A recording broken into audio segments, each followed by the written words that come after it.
నల్గొండ జిల్లా అనుముల పిఎస్ పరిధిలోని ఓ బత్తాయి తోటపై హాలియా ఎక్సైజ్ పోలీసులు మెరుపుదాడి చేశారు. ఈ దాడిలో 45 కాటన్ల నకిలీ మద్యం దొరికింది. 5గురు ముఠా సభ్యులను అదుపులోకి తీసుకున్న పోలీసులు వారి నుంచి తీగలాగుతున్నారు. కాగా హైదరాబాద్తో పాటు నగరంలోని దగ్గరలో ఉన్న యాదాద్రి, నల్గొండ, రంగారెడ్డి జిల్లాల్లో నకిలీ లిక్కర్ దందా జోరుగా సాగుతున్నట్లు అధికారులు ఆలస్యంగా గ్రహించారు. కొందరు వ్యక్తులు ముఠాగా ఏర్పడి ఒరిజినల్ మద్యాన్ని రకరకాల కెమికల్స్తో మిక్స్ చేసి కల్తీ జరిగిన లిక్కర్ను బెల్ట్ షాపులు, వైన్స్లకు విక్రయిస్తున్నట్లు గుర్తించారు. కాగా ఇన్నాళ్ళు కాకిల కళ్ళు గుప్పుచట్టు కాకుండా నకిలీ లిక్కర్ తయారు చేస్తూ సొమ్ము చేసుకుంటున్నారు అక్రమార్కులు.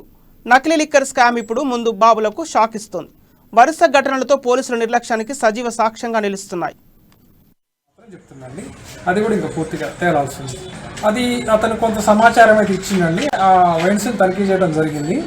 అందులో అయితే ఈ హైదరాబాద్ పరిసర ప్రాంతాల్లో అసలైన మద్యాన్ని పోలిన నకిలీ మద్యం వస్తుందని ఉన్నతాధికారుల సూచన మేరకు తనిఖీలు చేపట్టినామని గత 2-3 రోజులుగా. నిన్న మధ్యాహ్నం తర్వాత ఇక్కడ అనుముల పరిసర ప్రాంతాల్లో ఒక బత్తాయి తోటలో ఒక బెల్ట్ షాప్ అతని దగ్గర 42 కాటన్ల ఐబీ నకిలీ మద్యం దొరికిందండి. దాన్ని సీజ్ చేసాం. దానికి సంబంధించిన మనుషుల్ని ప్రస్తుతానికి అదుపులోకి తీసుకున్నాం 5గురిని. ఈ కేసు ఇంకా పురోగతిలో ఉందండి, పూర్తి కాలేదు విచారణ. మునుగోడుకి మాకు దొరికిన 5గురు మనుషుల్లో మునుగోడు ఎలక్షన్కి సంబంధించింది ఎవరు ఎటువంటి సమాచారం ఇవ్వలేదండి. కాకపోతే ఎవరైతే ఇక్కడికి ఈ 42 కాటన్ల మద్యం తేవడానికి ఒక కారణమైన వ్యక్తి మాత్రము హైదరాబాద్ ప్రాంతం నుంచి తెచ్చినాన్ని మాత్రం చెప్తుందండి. అది కూడా ఇంకా పూర్తిగా తేలాల్సింది. అది అతను కొంత సమాచారం అయితే ఇచ్చిందండి.